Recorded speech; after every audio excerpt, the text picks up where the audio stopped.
and f is a quasi-coherent sheaf on X, then this hk of xf were 0 if k is bigger than 0. So today I want to do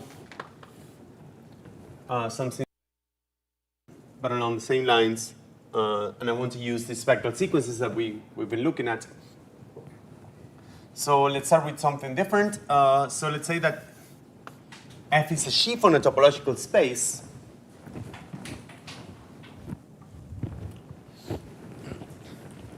So F is just a sheaf of abelian groups on a topological space X. X is just any topological space. And let's take a covering indexed by some set. It's an open covering of X.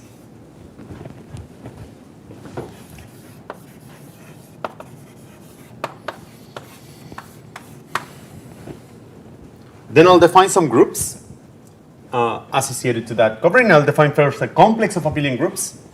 So we'll define the complex. Just put them here. Let's put a bullet. Something like this. And depends on F. So this depends on the covering and depends on the sheaf F. And this is going to be abelian groups. This is defined as follows. So Ck of this U F. And I'll just forget about this notation UF in a second. But this is going to consist of the product of all these elements of alpha 0, alpha, I'll correct this in a second, alpha k, of the sections of F in the intersection of all of these guys. Alpha 0 intersected with U alpha k.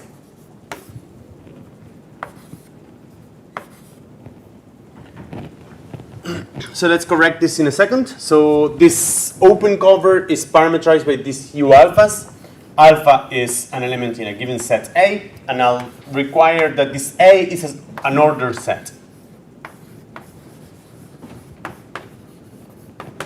If we do this, then I'll require that these guys are ordered, that alpha 0 is less than alpha k.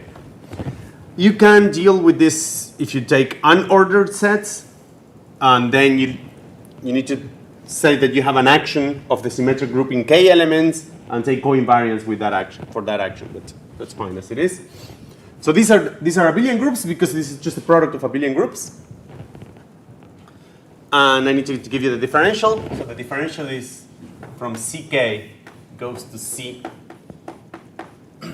k plus 1. So if you have some section A in Ck, you send it to D of A in Ck plus 1. So this is an element of this product with k plus 1 elements. So this should be an element in the product between alpha 0, alpha k plus 1 of F of that intersection, U alpha 0, U alpha k plus 1. While the component, so this guy here is a product where I have one less. This is in the product F 0, alpha k of F U alpha 0 intersected U alpha k. So let's say that if A is an element here, I'll declare its component in this product. I'm going to call it A alpha 0 alpha k. So this is my A.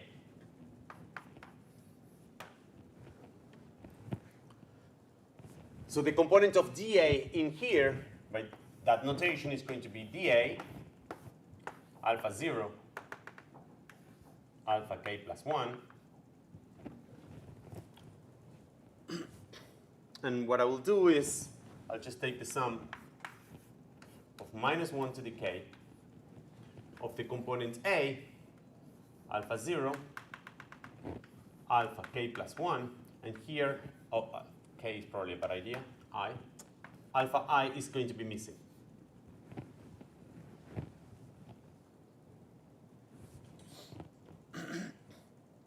So this is, these are k plus 1 indices, because I had k plus 2 and I subtracted 1, and that's exactly what this guy takes. So the statement is that g squares to 0, that's a simple exercise, and the composition of these two that goes from ck to ck plus 2 is equal to 0. And this is a complex of abelian groups.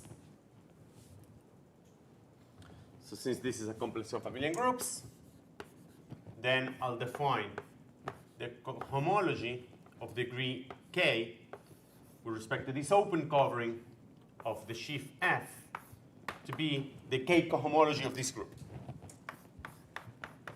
of this complex, of C dot F. And this is not a homology functor. This is not a cohomological functor.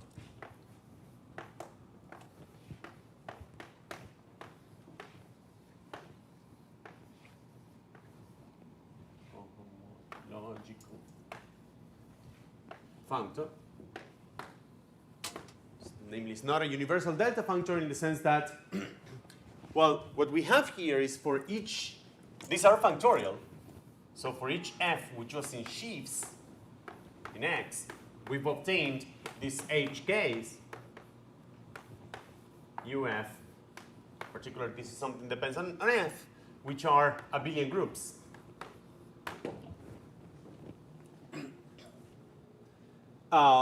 These are factorial. This H0, you can quickly check that H0 coincides with global sections, which is a functor that is left exact. So we can check that too. H check 0 F coincides with global sections of F, which is a left exact functor. So this is F of X. This is just by the sheaf axiom, because H0 by definition is the kernel of C0 UF to C1 F. This is the product of these guys where I have k is equal to 0. So that's only one guy. And since this is an open covering, well, this is just this f of x mapping to the product of this f of u alpha. Oops, I'm doing this the wrong way, sorry.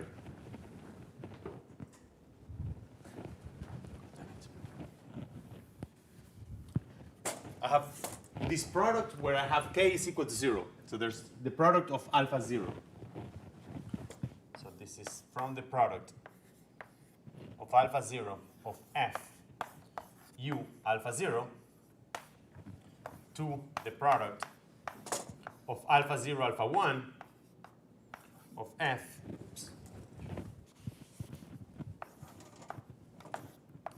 u alpha 0 intersected with u alpha 1.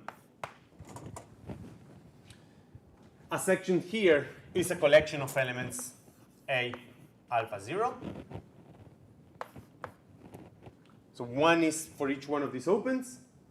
And the image of here, D of A alpha 0 alpha 1 is equal to A alpha 0 minus A alpha 1. With this differential here. So the kernel consists of sections in each one of these u alpha zeros. So an element A in the kernel from C0 to C1 consists of a collection of sections in each f of u alpha. So a alphas, each one in each one of those,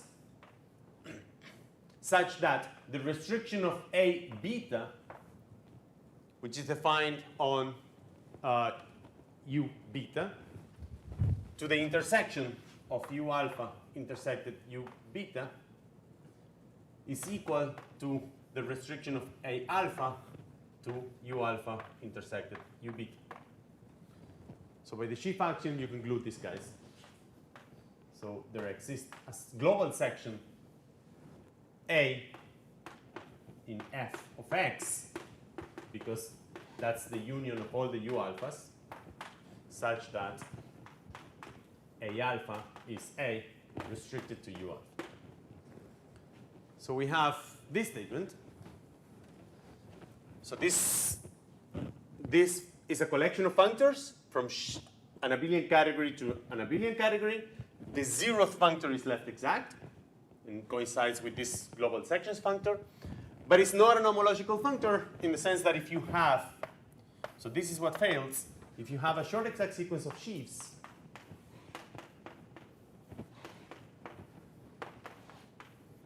you do not get a long exact sequence in cohomology. Do not get the sequence hi, I think I'm using or not, yes, I'm using that. UG to hi, UH to hi plus 1, UF, and so forth. This does not come for free, so we don't have a cohomology theory out of this, at least not yet.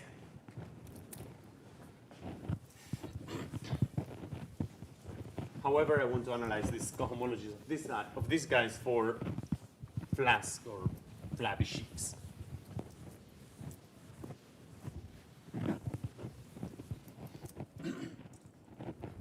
So here's a variation.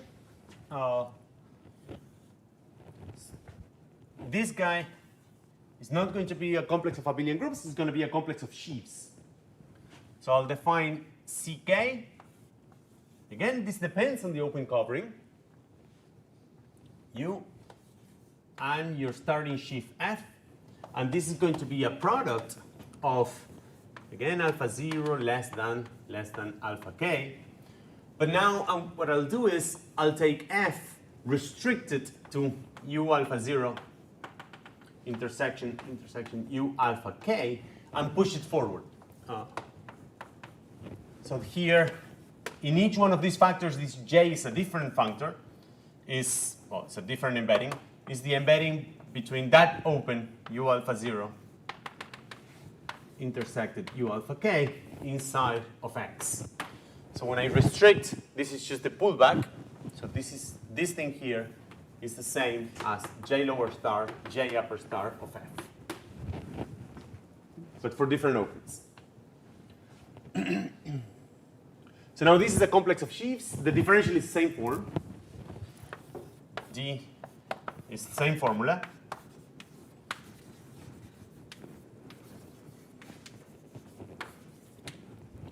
So we obtain a complex of sheaves now. Let's call it C. Yeah, so this is CK UF is a complex. I guess I was using chain complex. This is in co-chain complexes of sheaves in X. And of course, if you look at global sections of this thing, so if you look at global sections of this sheaf, of this complex,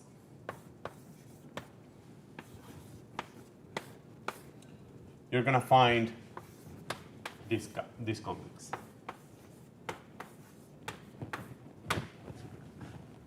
So we can use this like this. So these two are related, and let's get there in a second.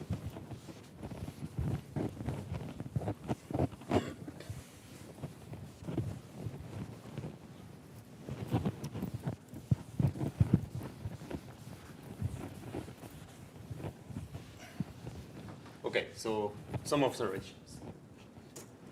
The first observation is that if you have an open embedding, so you have some u into x, and I have a flabby sheaf f, a flabby sheaf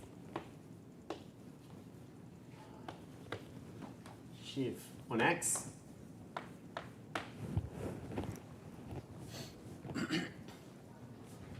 then, well, let's call this guy J, then J inverse of f in an open V inside of U, or V inside of U is open, while V inside of X is also open. And the sections of the preimage here, remember this was a limit of, by definition, this was given as a limit of all the opens in X that contain V. So something like C, Z is a bad idea for an open, I don't know. Outside V prime, in V, open and containing them. So open in X, or I take F of V prime. But in particular, U already works, so I can just take the limit is inside of V. So this is the same thing as just F of V.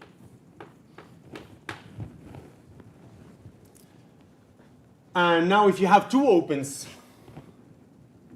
let's say W inside of V, then the restriction of this guy, J inverse V to J inverse, F of F in W, this is the same thing as the restriction of FV to FW. And this is surjective because F is flabby. So therefore, this is surjective. Therefore, the preimage of a sheaf to an open is flabby. So preimages, so pullbacks or preimages by open embeddings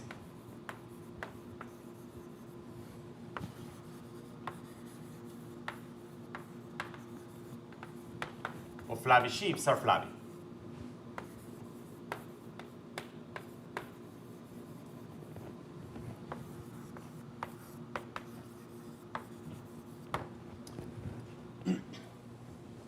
Similarly, if you have any map of topological spaces, so if I have X to Y, a map F of topological spaces, and F, a flabby sheaf here in X,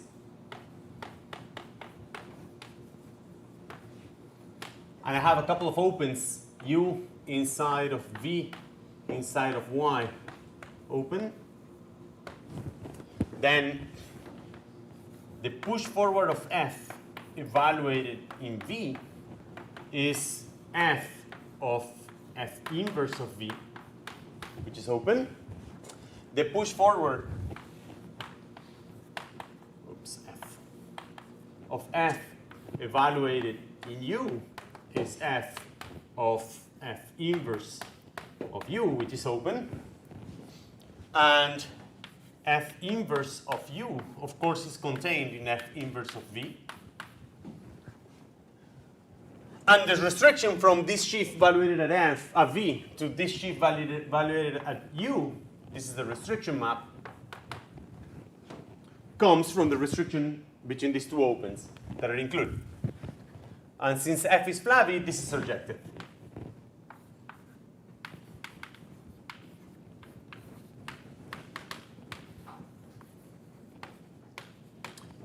Therefore, the push forward under any map of F is flabby.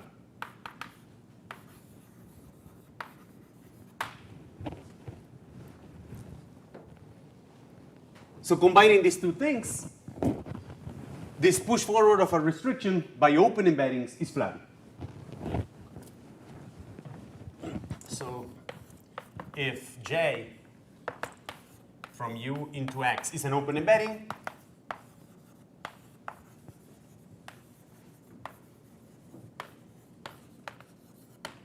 then J pull back, well, I guess I'm using different notation. So J push forward of J inverse of an abelian sheaf F, which is flabby, is flabby. If F is flabby, it implies that this guy is flabby. Okay? It's just a combination of these two functors that preserve, both of them preserve the concept of being flabby. So this means, in particular, that if I have a flabby sheaf F on X, so if F is flabby on X, and I take any open cover of X,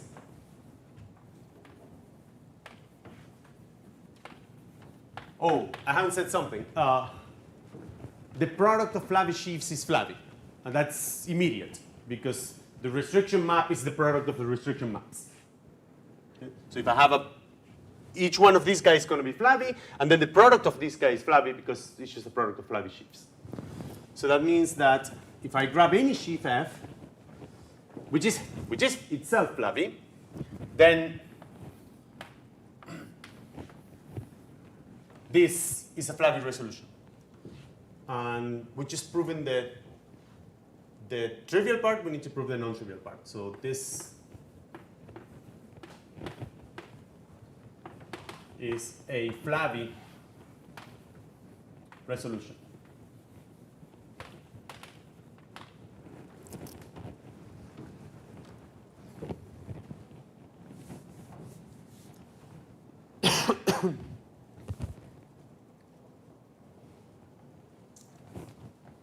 Okay, so we just proven that this is a complex of flabby sheaves.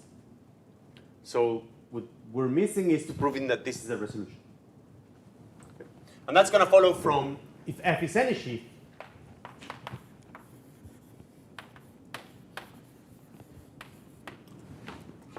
then this is a resolution.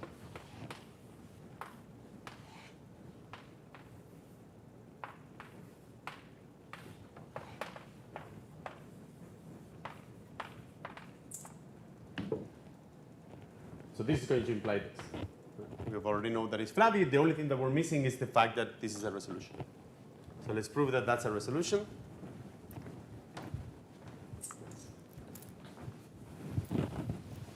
We've already checked that the map from F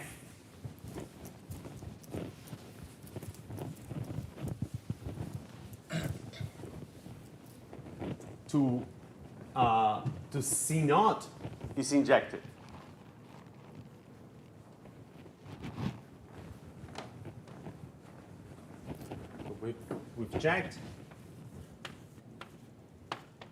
We've checked exactness at the Z0 part.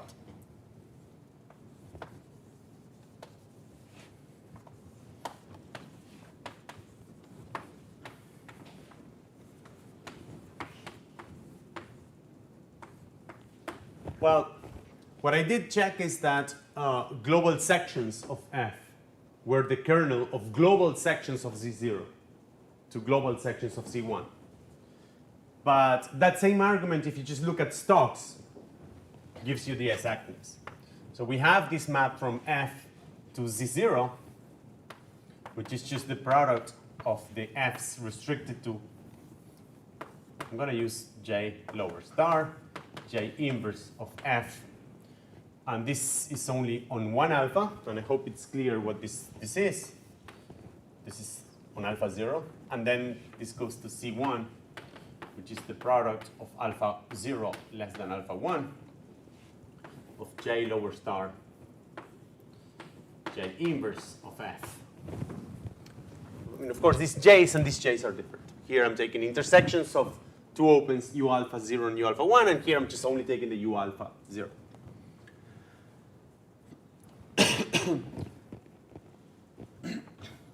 We've already checked exactness of this guy at this level by looking at this global sections, but you can just look at stocks.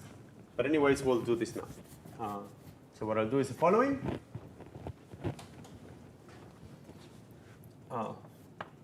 So we'll construct a map. So I'll construct a map.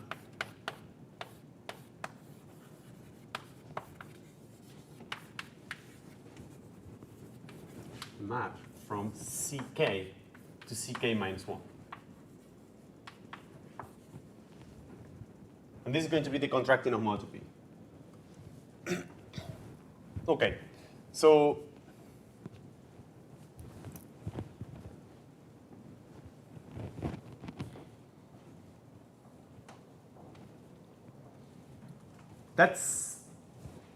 this is going to be false. So I'm not going to be able to construct this map at the level of sheaves, but I'll do this near every point. So if I could do this, I'll win, but I'll do something weaker. I'll just give you this map at the level of points. So what I do have is this complex that goes from CK to CK plus 1 that I want to prove that it's exact when I want to prove that it's exact for every k bigger than 0. So it's exact at each CK bigger than 0. And these are maps of sheaves. Now, of course, if I give you this H, it'll be something like this. Here I have differential. Let's suppose that I could construct this H like this as map of sheaves, again, sheaves of abelian groups, such that D plus this D composed with H plus H composed with K is the identity map here. If I do this, then I'll say that the identity induces the trivial isomorphism in cohomology, and therefore the cohomology of this map of sheaves is 0, which would mean that this sequence of sheaves is exact at this point K. But this I cannot construct. However, if I want to check that a complex of sheaves is exact, what I want to check is that the kernel of G, which is a sheaf on X, and it's a subsheaf of this CK, modulo the image of D, and this is a sheaf on X, which I want to prove that is a 0 sheaf, then it's enough to prove that the stocks of that sheaves are 0. So I do not really need this H as map of sheaves. I only need this H on each stock. I already know that I have, this is the hard one, to have maps of sheaves defined for the whole sheaf, which are the D's, but I only need the H's now on stocks, because I only need to check exactness on stocks. So if I check that this complex is exact on each stock X, then I'll know that this guy that I already know that it globally exists as a sheaf is 0. Okay, so I need to give you this H for each point X in X.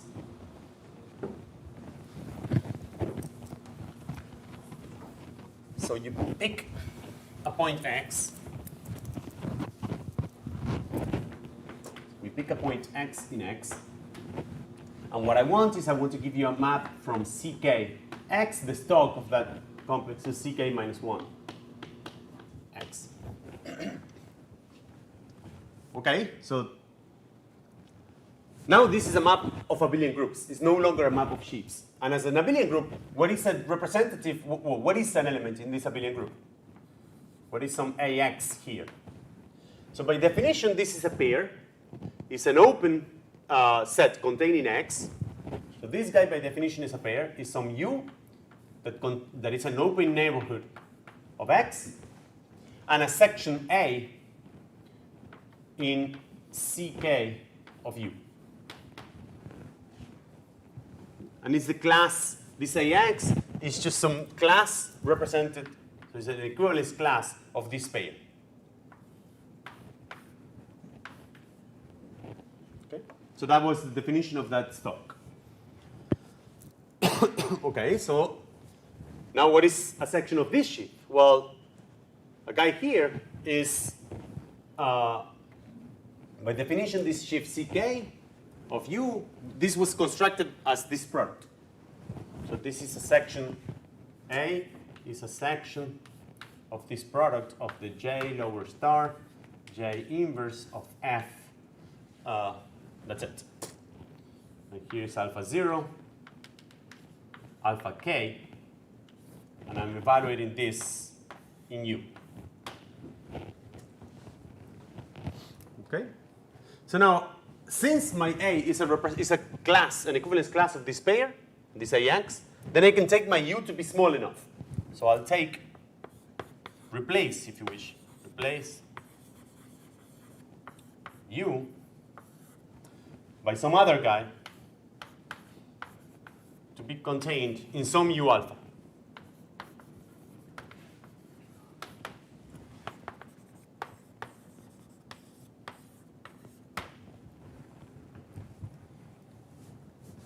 So for each one of these factors, I'm going to replace this U to be contained in one of these U alphas. So one of these U alpha i's that appear here. Okay. So now, define a map. So given this, and given this condition, I already replaced my class so that my U is completely containing one of these U alpha i's. So let's say that is U alpha I. Then I'll just send this to the section, the same section, but now of the product, the inverse of F, where I am taking away the alpha I.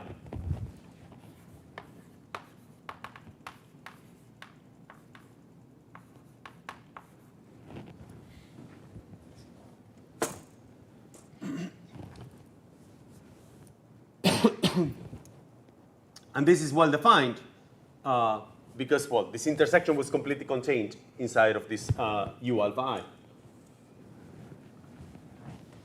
So, and take stocks of that. Take the stock at X, which means take the equivalence class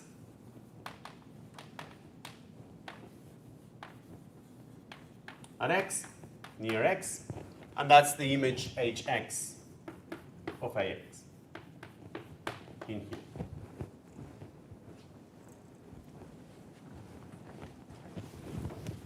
So that's easily seen to be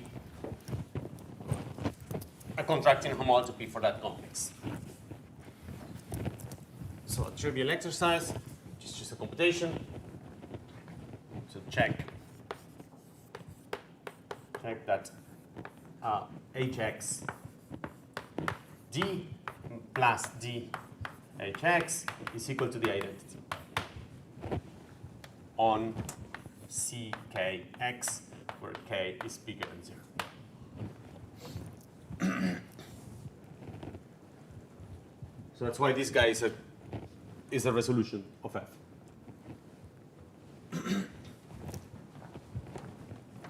Okay, so we have a resolution for any sheaf by sheaves, and if my sheaf is flabby, the resolution is by flabby sheaves. And we know something about flabby sheaves. We know that we can compute cohomology. So we know where we can compute the derived functor of global sections with a resolution by flabby sheaves. So we know that the K cohomology of X with coefficients in F. Now here I'm taking F to be flabby.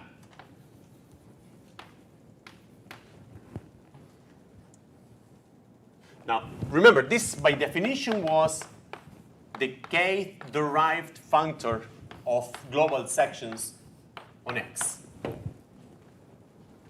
And we can compute this guy by taking flabby resolutions. So this is also the K cohomology of that complex. Oops. Of what complex? So I take my resolution, which is C dot F. This is a flabby resolution of my sheaf, so I can use that, and I take my functor applied to that resolution.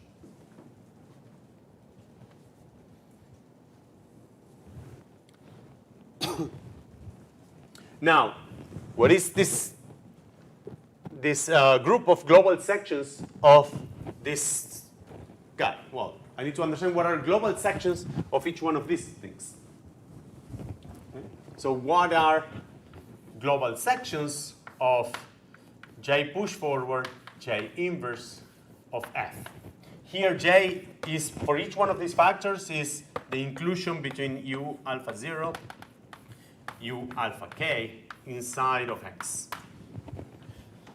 Okay, by definition, sections of this push forward is J inverse of F evaluated at the pre-image by J of all of X. That's the definition of this push forward. And then global sections. Now, this is J inverse of F. Evaluate, well, the pre-image of all of X is this intersection. At U alpha 0 intersected U alpha k. Now what's the definition of this guy? Well, this, by definition, was look at F of opens containing this, which is open in X, and take the limit of that. So that is the same thing as just F on that intersection. U alpha 0, U alpha k. And then I need to take the product over all collections alpha 0 up to alpha k of those global sections. But this, by definition, was this guy, Ck of the covering F. This guy, by definition, remember, this was a product over alpha 0 up to alpha k of exactly this abelian group.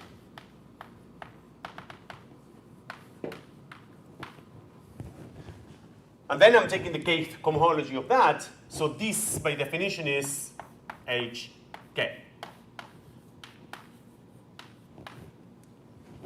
So that is that. And on the other hand, this is a Flaby sheaf on a topological space, and I'm taking the kth cohomology. This is 0 if k is equal to 0, if k is bigger than 0. So what we know is that Hk of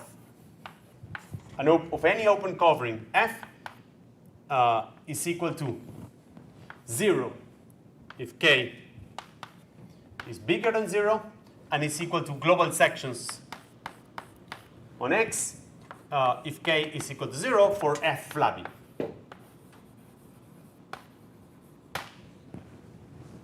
So check cohomology vanishes on Flaby sheaves just as it does for global sections cohomology, so the derived cohomology. But this is only for Flaby sheaves. Now, there are two things. I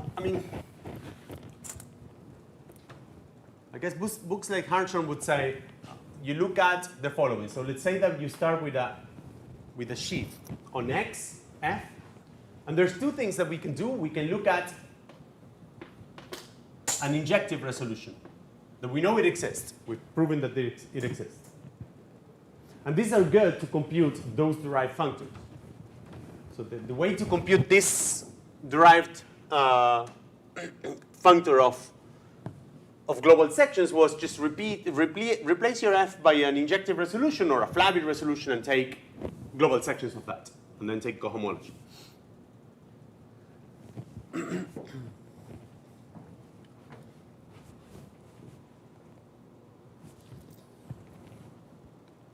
But another thing I could do is try to get a Flaby resolution and try to compute these guys. So I could try to replace my F by a Flaby sheaf and a Flaby resolution and then check cohomology. And the question is, can I compare them? So the question is, could I include this into some Flaby resolution of F?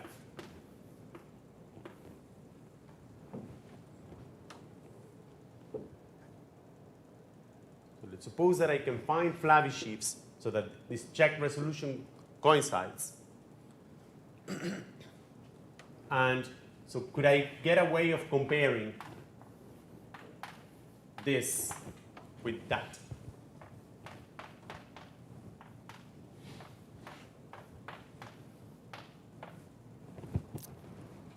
And remember, there is such a way. So first of all, these guys are flabby themselves. So that's what I'll essentially end up doing. I'll just take resolutions of these guys. But in general, remember that we have a theorem. We had a theorem that we did for projectives explicitly, and I think we did it carefully, and I stated for sure for injectives, that it was that if we had a situation like this and a functor, so two resolutions like this, an injective resolution and then any resolution, and a functor, in this case it's just a map here. In this case I'm going to take the identity map. Then there's a lifting. And this lifting is unique up to homotopy.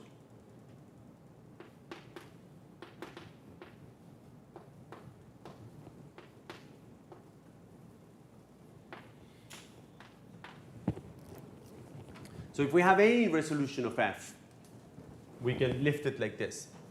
So in particular, I can take this, which is a resolution. It doesn't need to be a flabby resolution. It's just a resolution. And there's a unique map like this, making this diagram commute. There was a general statement about projective resolutions or injective resolutions. That once you fix this map, there's a unique way of extending this in such a way that, and it's unique up to homotopy. Extending this. So that gives you a map from the homology with respect to this open covering and the derived cohomology, which is what you compute by the injective resolution. Here I'm mixing letters. This I need to be a resolution by sheaves. So we have a map like this, but I would want to get an isomorphism. And that's essentially where we'll stop.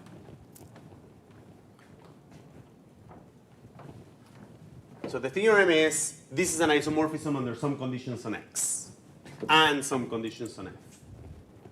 So let's start adding the conditions. So this is the meta theorem. This is an isomorphism, this phi. Phi is an isomorphism.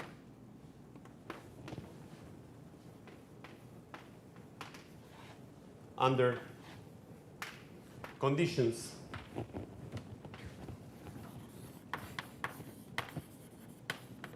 on X and F. So what are those conditions? And instead of like imposing conditions in such a way that the spectral sequence is obviously degenerate, let's just write down what is the spectral sequence that we always have.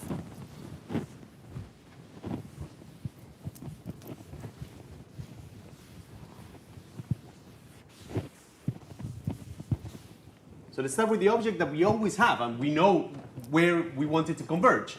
We want to converge to the cohomology. This is the object that you're interested in computing. The right functors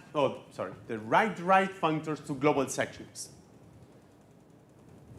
In particular, this doesn't depend on any kind of choice for this open covering. And this you compute by looking at an injective resolution. So let's start with this injective resolution, and let's take the check cohomology of those. So I'm going to construct the following complex, which is going to be C dot of I dot.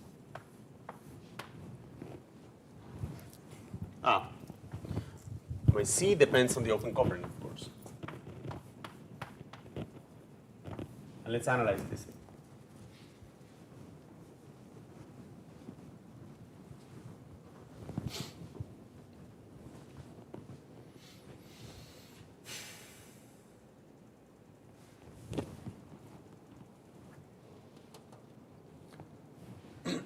Okay, so yeah, so let's put here, say P and Q, so that I remember that in this direction is P and in the vertical direction is Q. Okay, so I'm going to have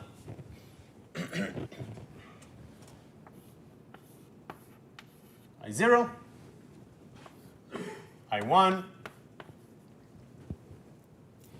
It's not going to fit here. Let's say I0, I1, I2, and so forth. So this is my resolution that starts from F that injects into I0. These are map of sheaves. And now I'm looking at this complex C check of these guys. So this is inside of the product of the I0s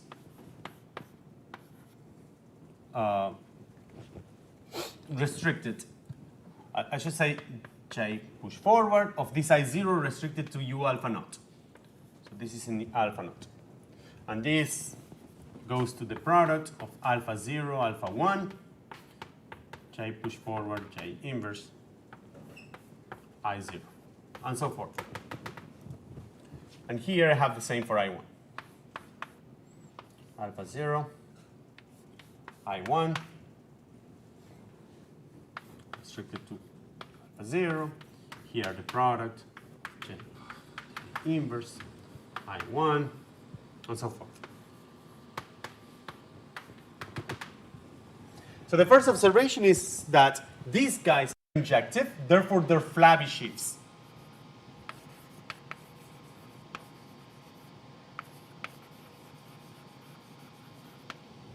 So the rows in this diagram are exact, because this thing here is the resolution of a flabby sheaf, and it's the checked resolution of a flabby sheaf. We've checked that this was a flabby resolution. So these are exact rows with flabby sheaves. Exact rows of flabby sheaves.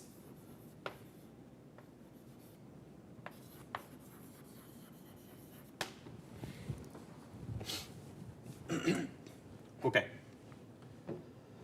The second thing is, I want to understand what are the vertical and the horizontal cohomologies of this complex, of this double complex.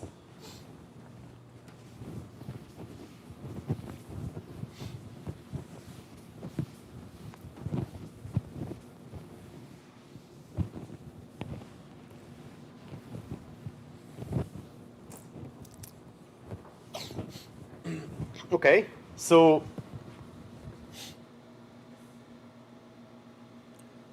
well,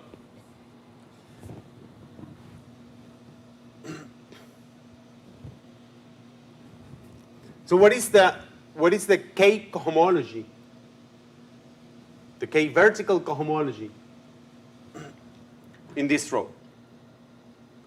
Let's do either of these guys. Let's take the pth column. Let's take the pth column and let's analyze the pth column. So let's put that pth column here. So what is that complex? This pth column looks like this. It looks like the products. So here it's going to start with I0, then you're going to have I1, and so forth. And in all of them, you're going to have the same product, which is alpha 0 up to alpha p. And you're going to have the same J lower star, J inverse. But now of what? Of I0, which maps to I1, which maps to, and so forth. So I claim that so that's the pth column. Now I want to understand what is the Q cohomology of that. So what's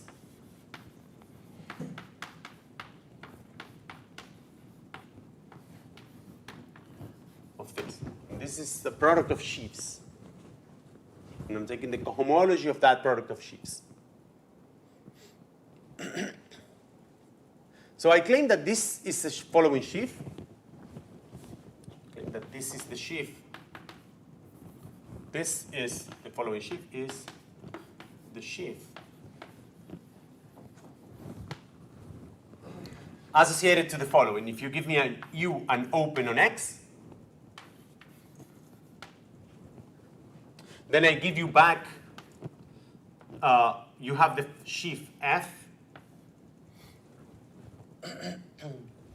restricted to, so this J is this J, and then you take the cohomology. Oops. You take the cohomology in degree Q of U of that.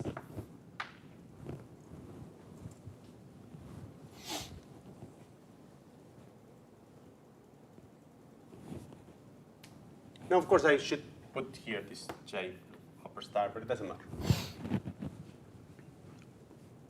So I claim that this is the Q cohomology of this sheaf here.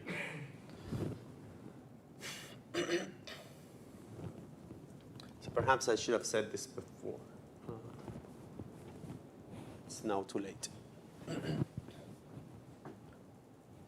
Yeah, so let me do a side here.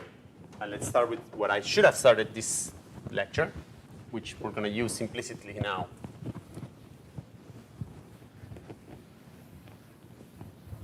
Oh, no, but I think I did say that last time. Yes, I think I ended up last lecture computing what was the derived push forward of a map. And I think so I think I ended up last time doing this. So in particular, you can apply. So remember last time I described what was this derived push forward, because what I said is you take I computed this for a map F from X to Y. And you have a sheaf F here. And how did we compute this? Remember, this was from last lecture.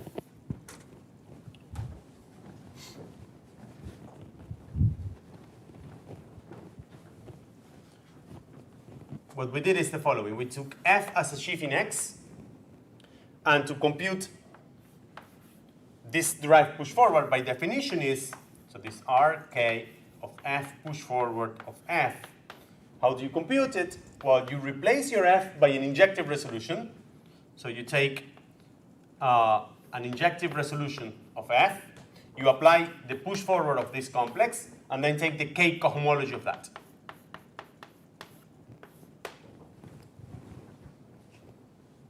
The K cohomology of that complex, which is of this case. But now, here we used the fact that this push forward was flabby. This I was injective, and these push forwards of this I are flabby. That's essentially the same thing that I'm going to use now. So these guys, you can compute them by looking at V. So these guys here are, you just look at V, an opening Y. And what you do is you look at F inverse of V, which is an open in X. This was the very last statement of last class. F inverse of V, which is an open in X. And you can look at F restricted to V, which is your sheaf, your F here restricted to the opens at V, and you look at the K cohomology of that guy. And I claim that this was the same thing as this group here.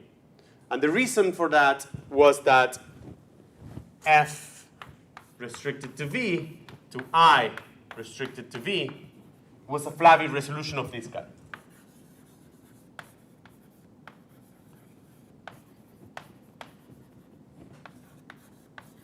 Even though it might not be an injective resolution of this. So that's one step, and then you can compare them in Y by just taking the push forward by F, again, under that open embedding. Okay, so this sheaf here, that for V opening Y, it associates this thing here. This is the push forward, the kth push forward under that open embedding. And that's precisely what we're doing here. For U open in X, if we look at the Q cohomology of this guy, which is the sheaf F restricted to U, this is the Q derived push forward of the embedding of U in X, which is exactly what this cohomology is here. So now, let's look at the total complex for this complex. And where does it converge? Actually, let's take cohomology zones. Yeah. So let's take global sections. And I'll look at the horizontal cohomology now. So now horizontal cohomology.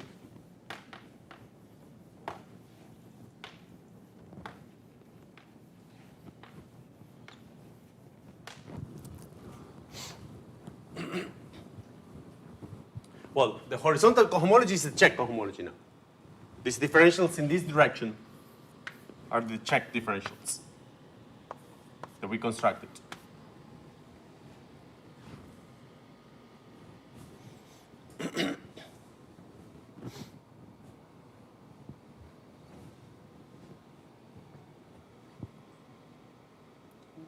Well, so as it is, it's not really helpful. Everything is exact. But if I take global sections of these things, it becomes quite interesting.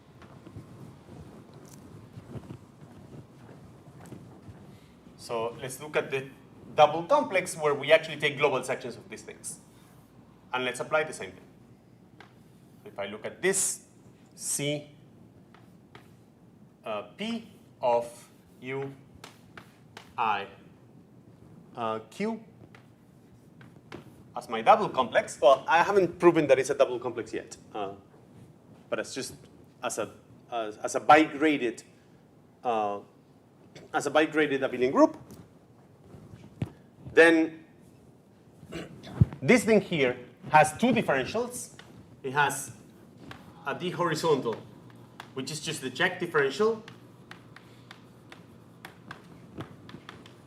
that we constructed today. And it has a vertical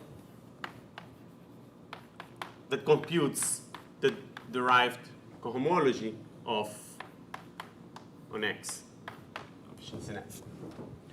So again, so what is the vertical cohomology of the pth column? Well, it's the same thing of here with these global sections, and this is this object that I constructed here. So when I look at the HP horizontal of the HQ vertical of this thing is, well, this is the check cohomology in degree P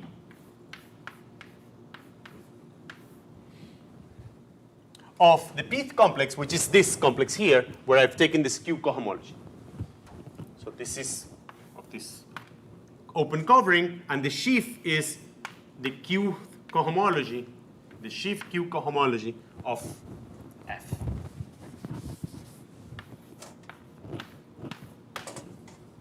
So here, this sheaf Q cohomology is this sheaf associated here of F is the sheaf. So this is defined as the sheaf associated to, for an open U in X, you give me HQ of UF restricted to U.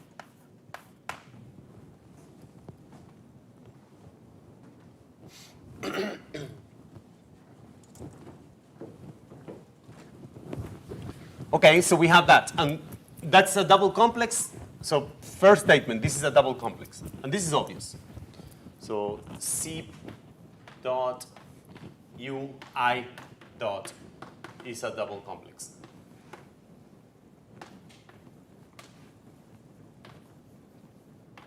This is obvious because the construction of C was functorial.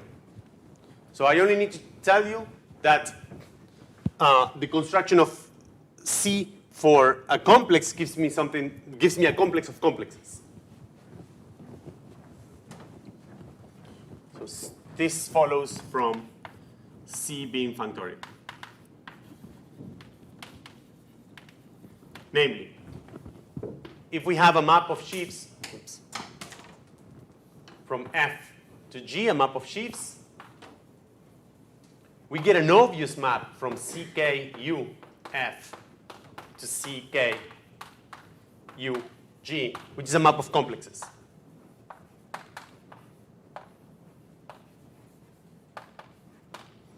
This is a product alpha 0, alpha k of F of the intersections.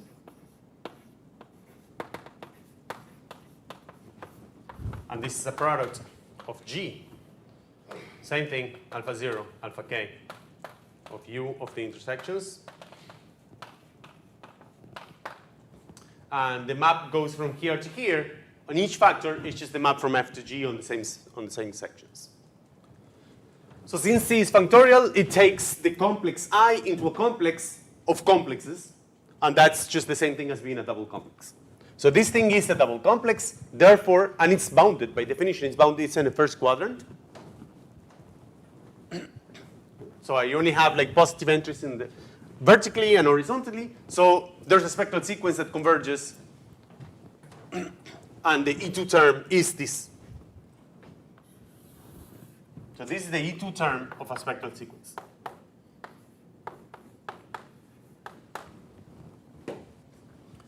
And where does it converge? Well, it converges to the cohomology of the total complex. So what is the total complex? Well,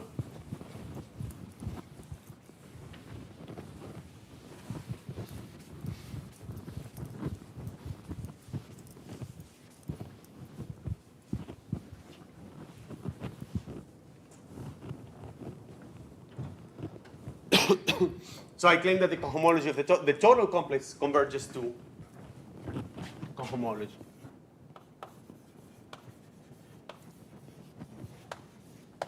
of the total complex of C dot I dot is just H P plus Q X F.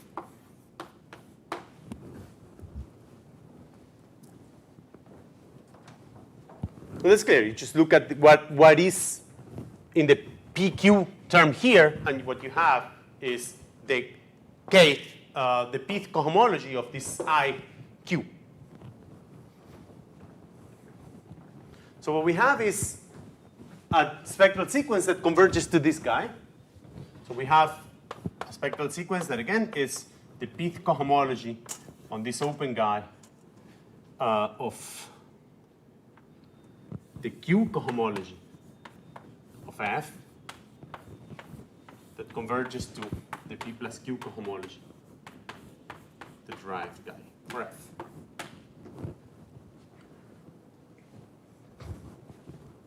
Okay? So now, let's compute this and when it's degenerate. So let's suppose that no,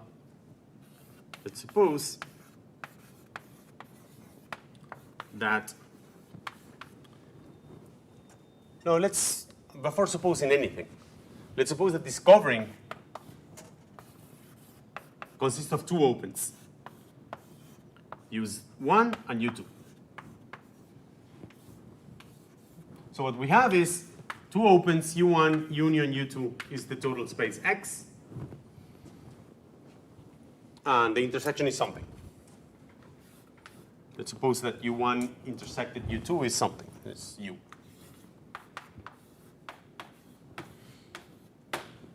Okay, so I have my total space. I have a sheaf on this space, and I have two opens, and here's the intersection. So this is U, this is U1, and this is U2.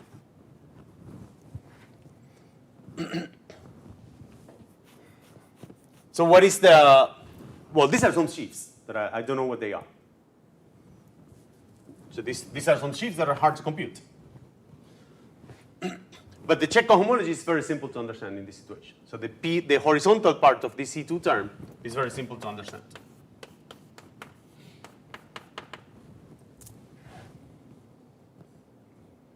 And these guys are also complicated. I do not know how to compute them. but the P part of this, the horizontal part of this, should be simple to understand. So let's try to understand that. Okay. So how does the check on homology look for a covering of this form? Where I have any sheaf, I'm going to call this sheaf HQ. So, well, I have HQ. I have global sections of this HQ, so this is just the Q cohomology on X. So global sections of this thing is HQ of X, which by definition is HQ of X, my original sheaf F. So these are the global sections of this sheaf. Now, the mapping check cohomology, this goes to the product of each one of the U alphas.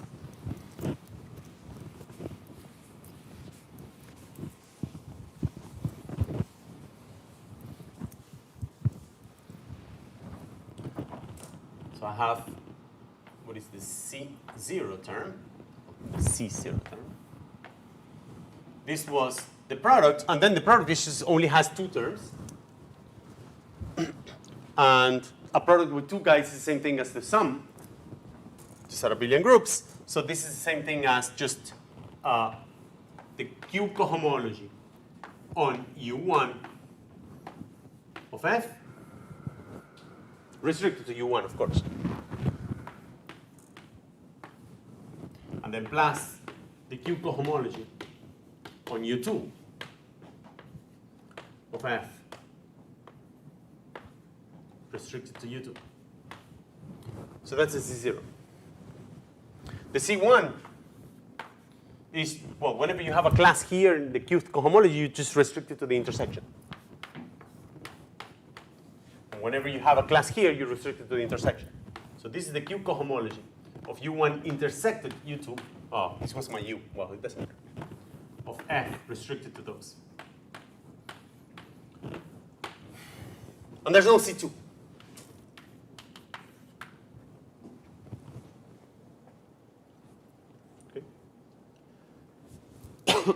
But this converges to this thing, to this total cohomology here. So that is the Mayer-Vietoris sequence for this pair, for this covering.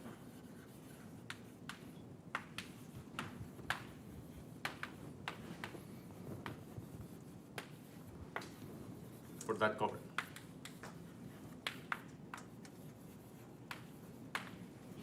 X is U1 union U2. And the map from C0 to C1 is just this inclusion minus this inclusion. Okay. The kernel is certainly just the global sections.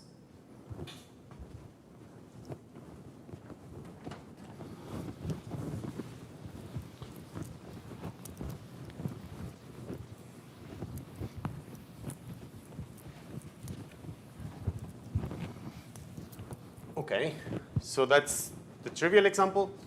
So here's another immediately degenerate example is what happens if the U's are affine and F is a quasi-coherent sheaf. And that's the theorem that I removed, but it was the theorem with conditions. So the other extreme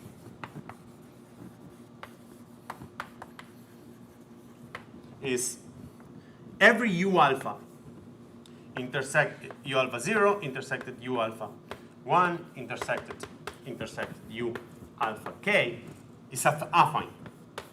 It's an affine open subscheme of X.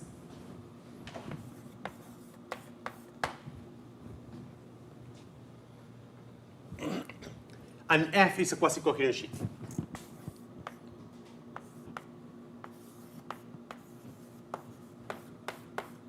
So the first observation is that pullback and push forward is quasi-coherent. So this thing here coincides with, for an open, coincides with this. And it's a quasi-coherent sheaf.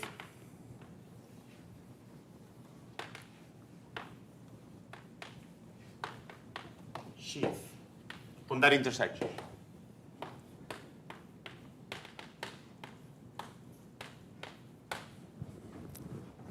a very simple statement. And the Q cohomology of a sheaf, so this thing here was the pre-sheaf that was, for an open, you gave me the Q cohomology of the sheaf in that open. When I take global sections, so this thing here is 0 on this intersection. So let me just, this is what we proved, that HQ of U alpha 0 intersected U alpha k, F restricted to that, U alpha 0, U alpha k is equal to 0 whenever Q is bigger or equal than 1. This is a theorem from the previous class. With this strong assumption that all of these guys are affine. And F is being quasi-coherent. Okay, so but that means that this double complex actually is just concentrated in only one row.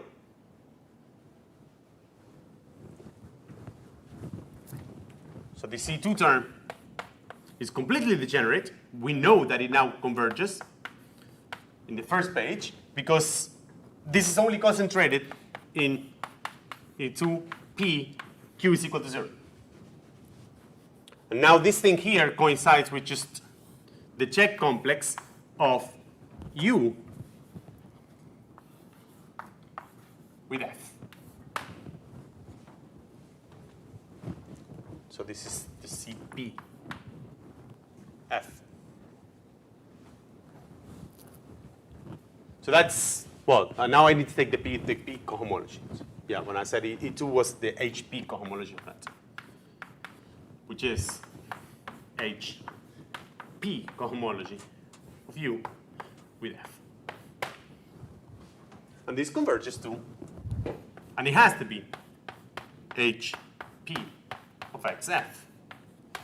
Because it converges to that, and certainly E2 is equal to E3 is equal to E infinity. Because there's only one row, so anything is in the kernel of the differential, and it can never be in the image of the differential. So we have this isomorphism under that strong condition. Well, so when that strong condition happens? So when can you cover your guy by affine?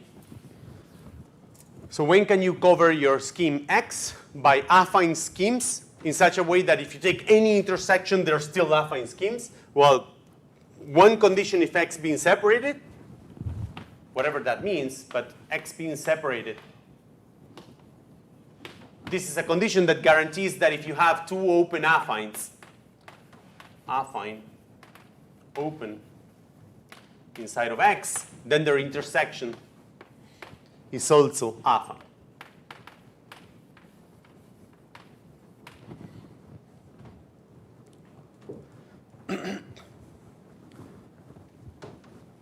And I'll add one extra condition that I won't say why. But this requires also X being locally Noetherian.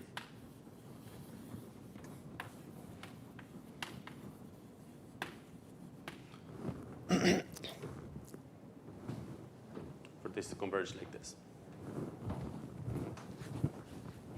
But if you can cover your, but what we've proven in pretty much every detail is that if this happens, if our open covering satisfies this condition, each one of them is affine and all the intersections are affine, then we can compute the cohomology with the check cohomology. So since we've proven that, then we get as a corollary. So the corollary is that the cohomology HK on Pn of any quasi-coherent sheaf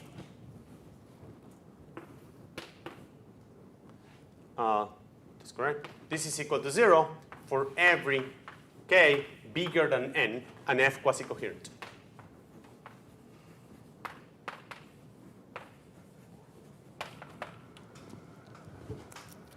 This is true for any, so the corollary would be the same for any variety, for any scheme that you can cover with n plus 1. So this is for any scheme that you can cover with n plus 1 affines such that the intersections are affine.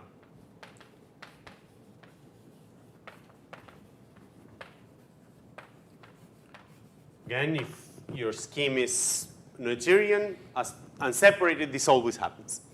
But Pn satisfies this, and Pn we can actually check it on the nose without knowing what Noetherian and separated is. So Pn is covered by n plus 1 hyperplanes.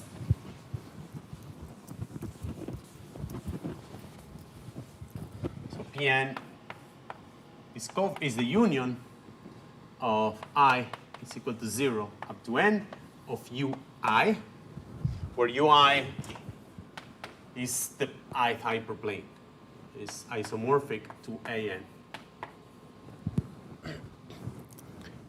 Is the hyperplane where you have,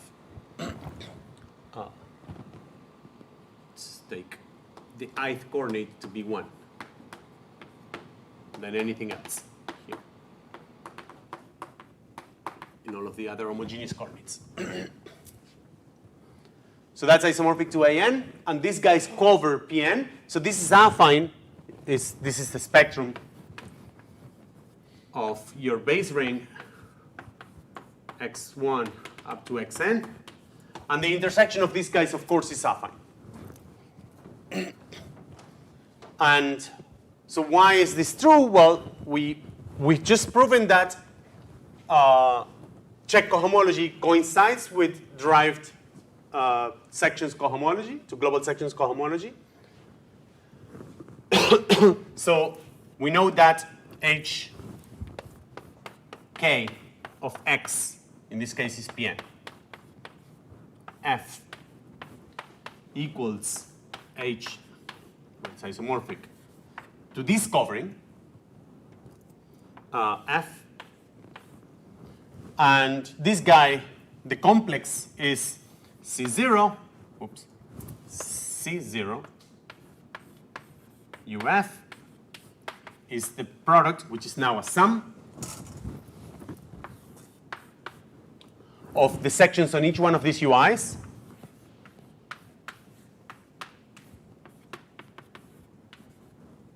Mapping to a sum now is on F UI0 intersection UI1.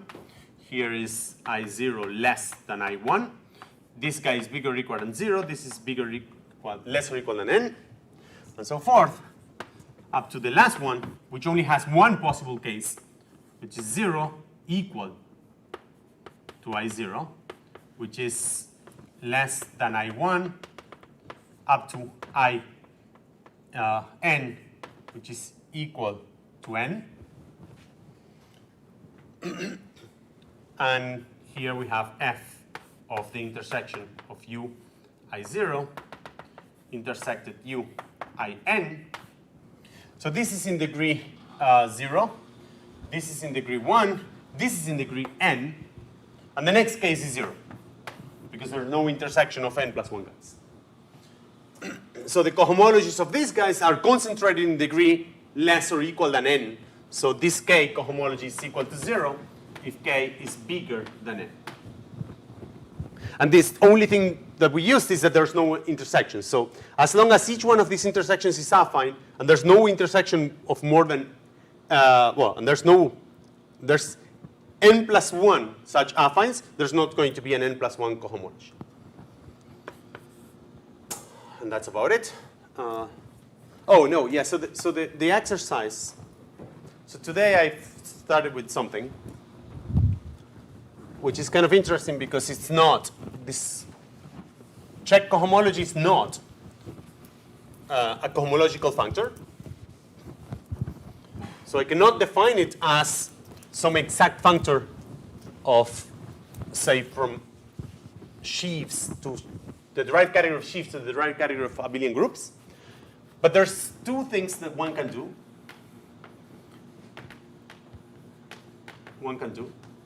And that are typically done in the literature, is one of them is to take the direct limit of cohomologies of a sheaf F. So you call this guy the check cohomology of F to be the direct limit over all coverings. When you prove that if you have a refinement of a covering, then there's a natural map from the coarser cohomology to the finer cohomology, and you just take the direct limit of all of those, and you define this to be a cohomological functor, and this actually is a cohomological functor.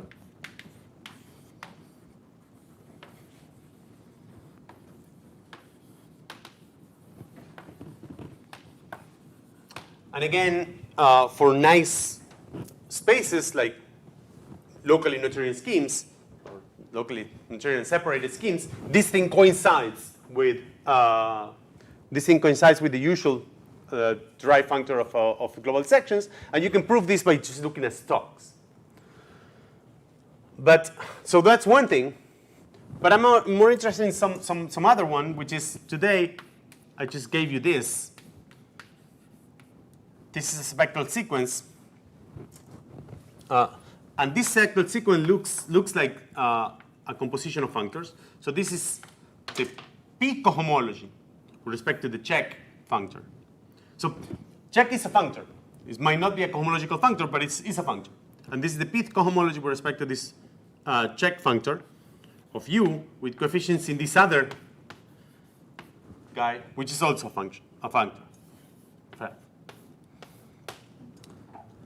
And this is a spectral sequence that converges to HP plus Q of X F. And this is the P plus Q derived cohomology of one functor, of this functor.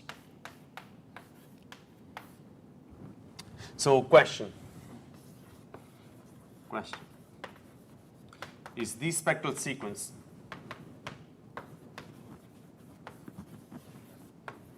this is essentially the only spectral sequence that we proved it existed, the composition